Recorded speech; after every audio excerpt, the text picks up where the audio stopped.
birthday, dear Maya Etta. Happy birthday to you. Thank you. Wish you long live a long life. Thank you. छान राहा, मस्त राहा, खुश राहा कायम. चला. नॉनव्हेज. तर मस्तपैकी माया पुणेकरांचा बड्डे झालेला आहे आणि अचानक भयानकमध्ये आम्ही जेजुरीमध्ये आलेलो आहोत. येळकोट जय मल्हार सदानंदाचा येळकोट. तर मित्रांनो, रात्री बड्डे झाला मायाचा. आम्ही खरं तर गिफ्ट काही घेतलं नाही आणि त्यात आम्ही खरं तर साधनाताई पुढंच गेल्या होत्या त्यांच्या घरी.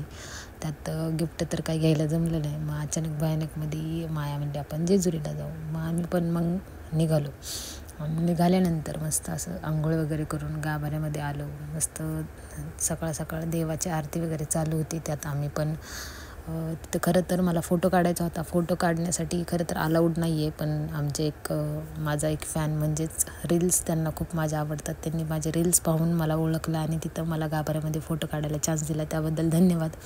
आणि त्यात माया पुणेकरांचा पण ब्लॉग चालू आहे. जसं वृषाली सातपुतेवरती प्रेम करताय, वृषाली सातपुते ब्लॉगिंगवरती, तर तसंच माया पुणेकरांच्या चॅनलला पण नक्कीच लाईक, सबस्क्राईब आणि शेअर करायला विसरू नका. आणि त्यात गाभाऱ्यामध्ये गेल्यानंतर खरं तर मी खंडोबाचं मस्त असं दर्शन केल्यानंतर माझ्या त्या चेहऱ्यावरती तुम्हाला कळून येत असेल की मी किती खुश आहे. आणि अचानकमध्ये गेलो पण खरंच खूप छान दर्शन झालं.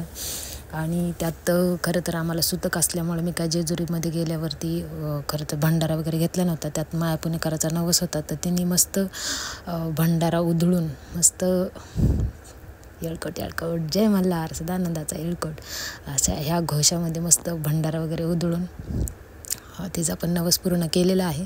आणि त्यात आम्ही निघालो जेजुरीच्या खाली आता. आणि थोडाच वेळ होतो पण खरंच खूप छान प्रसन्न वाटलं सकाळ मस्त दर्शन घेऊन.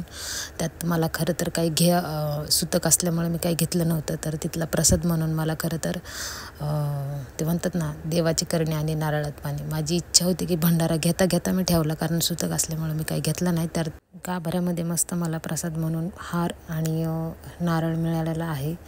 तर देवाची एक म्हणतात ना, देवाची खरंच जर इच्छा असेल तर देव कसंही बोलवणं करतो आणि कसंही आपल्या भक्तांवरती लक्ष देतो. तसंच माया पुणेकरांचा पण नवस पूर्ण केलेला आहे. त्यात माझंही दर्शन खूप छान झालेलं आहे. आता मी निघाली आहे खरं तर पुण्यातले गणपती बघायला. तर नक्की लाईक, शेअर आणि सबस्क्राईब करायला विसरू नका. चलो भेटू.